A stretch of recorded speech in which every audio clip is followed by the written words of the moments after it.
برادران و خواهران عزیز، حتما این پیام را تا آخر گوش اندازید و به دوستانتان هم فرستید. الحمدلله و کفى و سلام علی عباده الذین اصطفى. اما بعد، بعضی ها پیش از قدوم ماه شریف رمضان پیامی را با چنین مضمون پهن می کنند که متن آن چنین است: این سال 5 می ابتدای ماه رمضان است. پیامبر خدا صلی الله علیه و سلم می فرمایند کسی که اول ماه رمضان را به دیگران خبر دهد آتش دوزخ برای او حرام می شود. این بود متن پیامی که در بین ما و شما پهن شده ایستاده است. با واسطه پیامک ها این مضمون را به همدیگر می فرستند و خیال می کنند که خیلی کار خوبی کرده اند.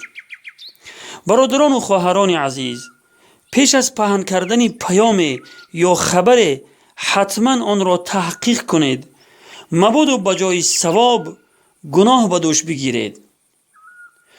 اولا این حدیثی که در این پیام بیان شده است حدیث دروغین است و در هیچ یکی از کتاب‌های حدیث روایت نشده است.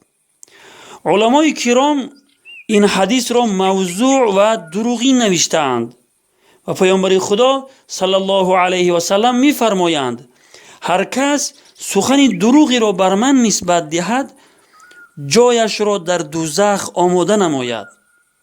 حدیث متفق علیه.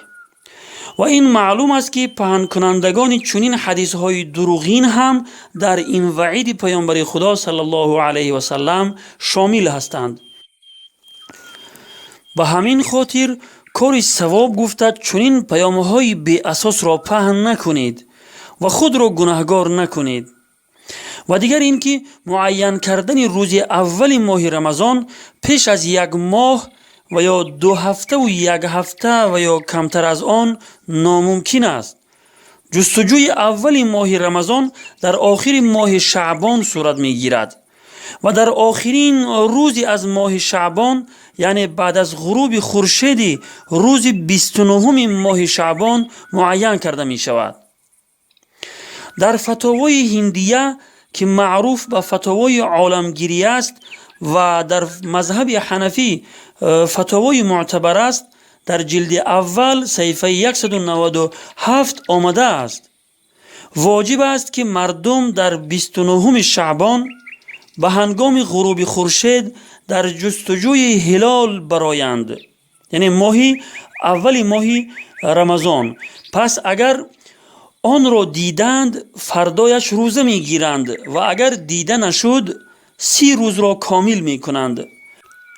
ببینید علما چی می فرمایند که اگر هلال رمضان در روز 29 شعبان دیده نشد 30 روز را از ماه شعبان کامل کرده بعد از آن روزه بگیرند.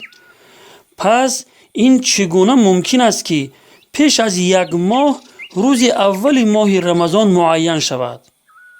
و پیامبر خدا صلی الله علیه و سلم می فرمایند با دیدن آن روزه بگیرید، یعنی با دیدن ماه روزه بگیرید و با دیدنش افطار کنید، یعنی عید کنید. و هرگاه از دید شما پنهان ماند شعبان را 30 روز کامل نمایید.